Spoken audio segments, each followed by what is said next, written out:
Welcome back to TCM. I'm Alicia Malone. This afternoon, we're showing films that contain items featured in our upcoming auction with our partners at Julien's.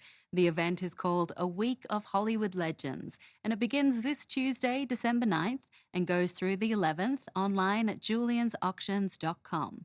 It will include jewelry from the Joseph of Hollywood collection. One of the items is a pendant worn by Ginger Rogers in our next movie, as she's dancing alongside her most popular co-star, Fred Astaire. From 1937, it's Shall We Dance, which features music and lyrics by the sibling team of George and Ira Gershwin. This movie came 6 full years after their first big screen collaboration, which was called Delicious and released in 1931. Despite the alluring title of that earlier movie, it didn't yield any big song hits for the Gershwins, but this outing certainly did.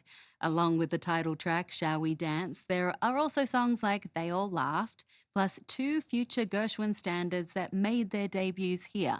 Let's Call the Whole Thing Off, and They Can't Take That Away From Me, which earned an Oscar nomination for Best Original Song. Both Astaire and Rogers had worked with the brothers Gershwin before on Broadway, Astaire in 2 shows and Rogers in the stage production of Girl Crazy, so they were all friends.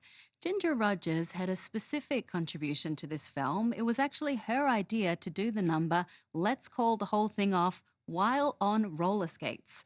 Rogers said at first Astaire wasn't too fond of the idea, but he eventually came around, and the number remains one of the film's highlights.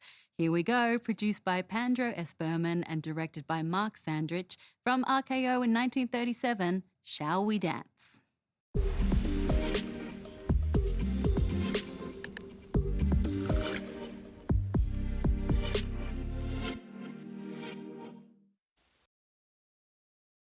A memorable finale to Shall We Dance, and dare I say somewhat creepy, with all of the dancers wearing masks of Ginger Rogers' face.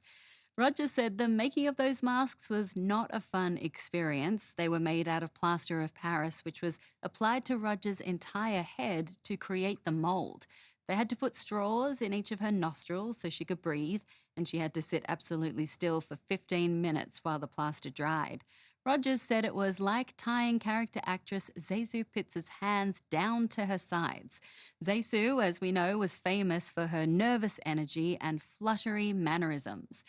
Rogers said after enduring that difficult process, she couldn't bring herself to watch the finale in the film, and who can blame her? Now, if you are a fan of movie memorabilia, we hope you'll join us for TCM's auction with our partner Julien's, which begins this Tuesday, December 9th. You can even view and bid on some of the jewelry Ginger Rogers wore in the film we just saw.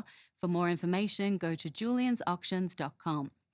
Okay, don't go anywhere, because up next it's Marilyn Monroe, Lauren Bacall and Betty Grable in a fun comedy from 1953. Next on TCM, How to Marry a Millionaire. Then, Christmas in Connecticut. And later, A Night to Remember. TCM has Total Recall tonight.